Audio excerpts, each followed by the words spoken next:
And అందరికీ this is Sumalatha Kasuji. Welcome my channel. మీ అందరికీ శ్రీకృష్ణ జన్మాష్టమి శుభాకాంక్షలు.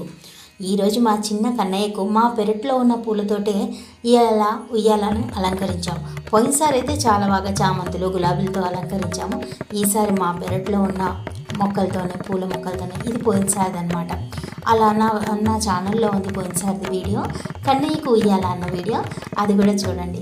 అయితే ఇలా మనము తులసాకులని కొమ్మలతో తెంపి అలా తెల్లదారానికి పసుపు రుద్ది అలా అల్లి కుంకుమ పెట్టి అలా మా చిన్న కన్నయ్యకు అలా వేసామన్నమాట. ఇంకో కన్నయ్యనేమో ఉయ్యాల్లో ఊగుతున్నారు, ఈ కన్నయ్యకి వేసామన్నమాట. అలా స్వామివారికి పొద్దున్నే వెన్న నైవేద్యము, అటుకుల పరమాన్న నైవేద్యం పెట్టేశాము. తర్వాత భక్షాలు తయారు చేసి ఆ భక్షాలు పెట్టామన్నమాట. నైవేద్యం కొబ్బరికాయ నైవేద్యం, భక్షాలు. ఇలా మా కన్నయ్యకు ఈరోజు ఈ కృష్ణాష్టమి జరుపుకున్నాం అన్నమాట. Thank you watching.